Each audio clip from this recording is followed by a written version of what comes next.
Garden centers never explain why your hydrangeas stay small. There's a reason some hydrangeas explode with color and yours hasn't. 5 hidden tricks. Triple the growth. No special tools needed. These aren't secrets from a magazine. They come from decades of quiet trial and error. One of these tricks changes the color of your blooms completely. Trick number 5 surprises almost every gardener who tries it. 1. The coffee ground color trick. Many gardeners believe hydrangea color is fixed once the plant is purchased. That belief is only half true. The soil holds more control than most people realize. Hydrangea color depends on soil pH and aluminum availability. Acidic soil frees up aluminum, which shifts blooms toward blue. Used coffee grounds slowly lower soil pH as they break down. This method has been used quietly by generations of hydrangea growers long before pH testing kits existed. Work a ½ inch layer of used, dried coffee grounds into the top 2 inches of soil around the base, once every 3 weeks during growing season. Within 6 to 8 weeks, blooms on pink or mauve varieties begin shifting toward a richer blue or purple tone. People use fresh, wet coffee grounds in thick clumps. Always let grounds dry first and apply in a thin, even layer. Color is one thing, but size and fullness depend on something most people get completely wrong. 2. The deep root watering method. Many gardeners believe hydrangea gardeners water lightly and often, believing daily sprinkling is enough. That habit keeps roots shallow and the whole plant weak. Hydrangea have wide, deep root systems that need slow, deep saturation to grow strong. Light surface watering only reaches the top inch of soil, forcing roots to stay shallow and vulnerable to heat stress. Deep, infrequent watering has long been the standard practice among experienced horticulturist growers. Water slowly at the base for 20 to 30 minutes, 2 to 3 times per week, allowing water to soak 6 to 8 inches deep. Skip days if the top 2 inches of soil are still moist.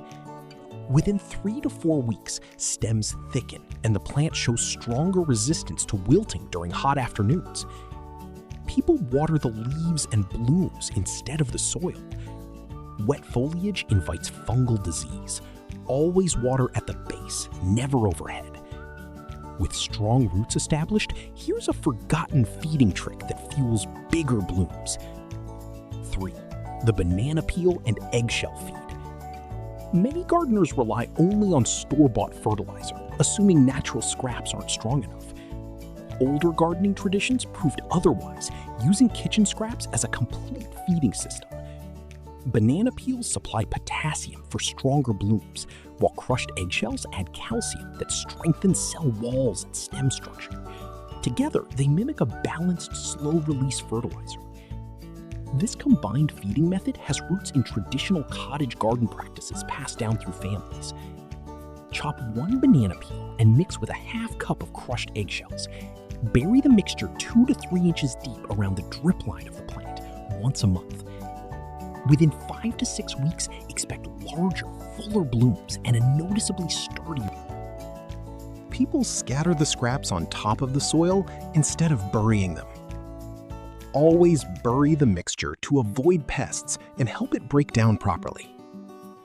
Feeding matters, but timing matters just as much. Here's the pruning mistake holding back nearly every hydrangea. 4.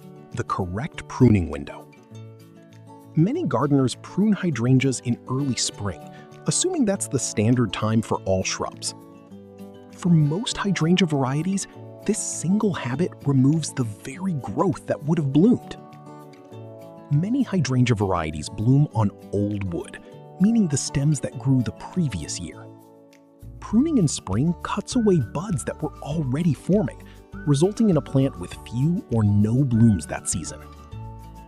This distinction has been understood by experienced horticulturists for generations, though it's rarely explained clearly to home gardeners. prune only right after blooming ends in mid to late summer. Remove dead or damaged stems, cutting just above a healthy bud, and avoid heavy cutting overall. Within the following growing season, the plant produces noticeably more blooms compared to years it was pruned too early. People prune heavily in fall or spring, believing more cutting means better shape. Light pruning right after summer blooming is the only correct window for old wood varieties. That's the mistake most gardeners never realize they're making, and now the trick almost no one expects. 5. The Epsom's bloom trigger. Most gardeners assume a hydrangea with plenty of leaves but few blooms just needs more time. Time alone rarely fixes it. The real issue is usually hidden in the soil. Magnesium, found in Epsom salt, supports chlorophyll production and helps the plant direct energy toward blooming rather than only leaf growth. A magnesium deficiency often shows as excess leaves with weak flowering. This trigger method has been a quiet favorite among experienced hydrangea growers for decades, though it's rarely publicized. Dissolve 1 tablespoon of Epsom salt into 1 gallon of water. Apply as a soil drench around the base once every 4 weeks during the growing season. Within 4 to 6 weeks, expect noticeably more flower buds forming compared to untreated plants. People apply Epsom salt weekly, assuming faster results. Overuse can block calcium uptake and stress the plant. Once every 4 weeks is enough. That's all 5 hidden tricks, and now you understand exactly why trick number 5 surprises so many gardeners. 5 hidden tricks, and not one of them required a special product or a big budget. Just a better understanding of what these plants actually need. Thank you for spending this time in the garden with us. If your hydrangeas grow fuller this season, a like helps another gardener find these tricks too. And if you'd like more grounded, practical gardening knowledge, consider joining us here. If this helped, our next video reveals the 10 free vegetable hacks your grandmother likely used and never explained why they worked.